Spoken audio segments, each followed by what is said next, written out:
आज है 14 सितंबर और आज हम सुनेंगे जीवित पुत्र का जितिया व्रत की कथा।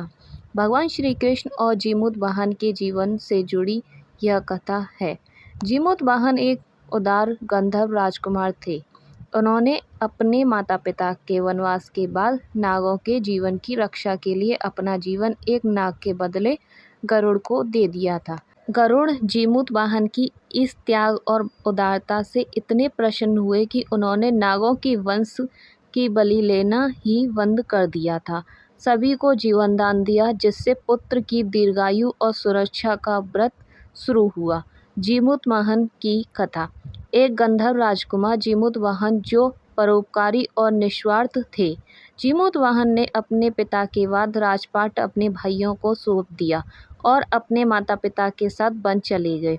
वन में उनकी मुलाकात एक वृद्धा से हुई जो नागवंश की थी और अपने बेटे शंखचूड़ को गरुड़ के बलि के रूप में देखे जाने की चिंता में रो रही थी।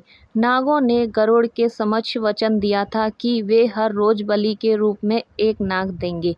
जीमूतवाहन ने वृद्धा के पुत्र की रक्षा के लिए स्वयं को उस नाग के रूप में वधशिला पर लिटा दिया और अपने ऊपर लाल कपड़ा लपेट लिया। गरुड़ जब वहां आए तो उन्हें आश्चर्य हुआ, क्योंकि जीमूतवाहन के शरीर से आह या आंसू नहीं निकल रहे थे।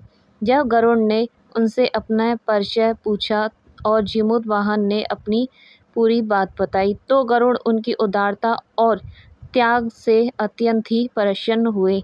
गरुड़ ने जीमूतवाहन को जीवनदान दिया और नागों की बलि न लेने का वरदान भी दिया, जिससे नाग जाति की रक्षा हुई। इसी प्रकार जीमूतवाहन ने बिना किसी अपेक्षा के दूसरों के लिए अपने प्राणों का बलिदान दिया था।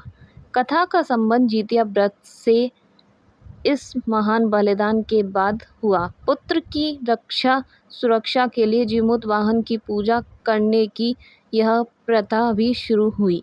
इसी कारण इस व्रत का नाम जीवित पुत्र का, जिसका पुत्र जीवित हो, यह नाम पड़ा, क्योंकि जीमूतवाहन की पूजा से माताएं अपनी संतान की दीर्घायु और कुशलता की कामना करती हैं।